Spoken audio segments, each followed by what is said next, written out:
Hello, I'm Mary V. Today, let's take a closer look at various parts of the bow arm. So when we start the violin, we start with a Detache stroke in the middle, and it looks something like this.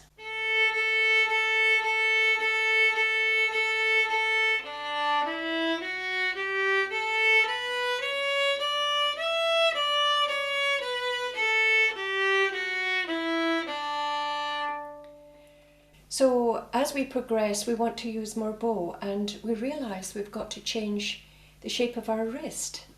When we're at the heel, the wrist is like this, and then when we go to the point, we travel to the point, the wrist changes shape like this.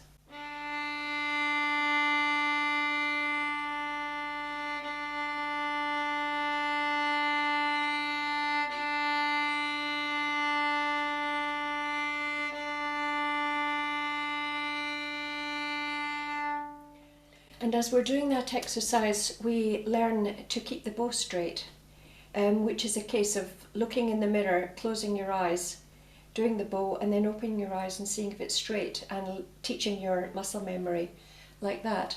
And as you go down, you can feel a sort of push forward, which is a nice feeling.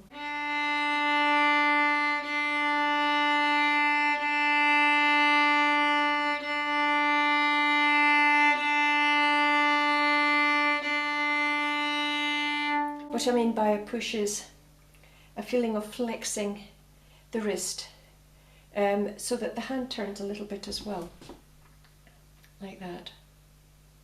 So there's a slight curve of the hand as you go down. Let me show you from this angle. See, the hand is slightly more turned this way, and as you come up,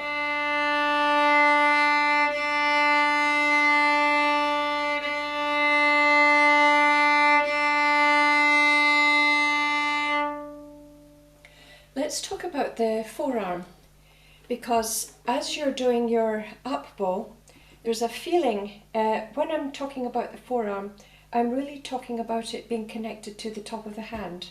So it's really about there.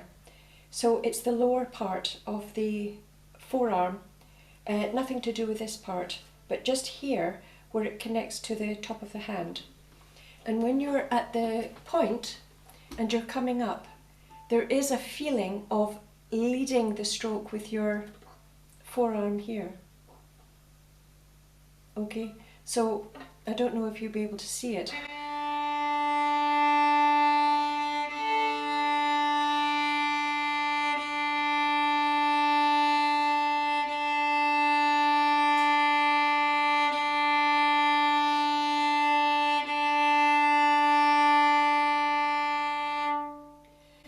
So that's very important, that the forearm is connected to the top of the hand there, and that there isn't too much angle in the wrist like this, because it really means that your elbow is being left behind and it's too close to your body as you're coming up like this. Because when your wrist is very bent like that, it actually prevents the tendons, it tightens up the tendons, and it prevents your fingers from doing what they need to do, which is the next thing, which is the little cushioning that the fingers need to do at the end of every stroke. Let's take it in the middle and have a look at this.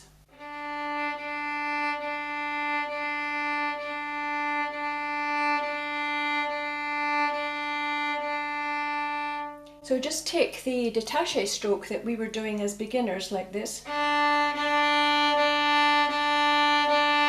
which really doesn't have any movement apart from the whole arm. And we start making a small stroke.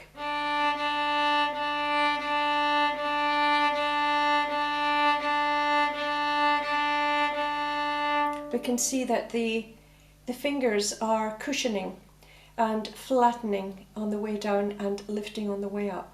Flattening and lifting. And I'll show you from another angle like this.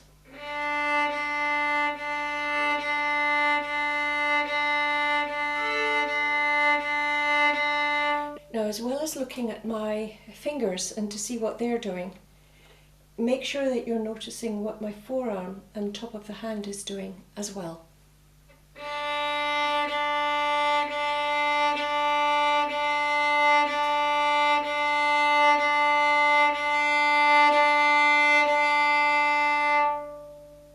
So I think we'll leave it there because that's quite a lot already.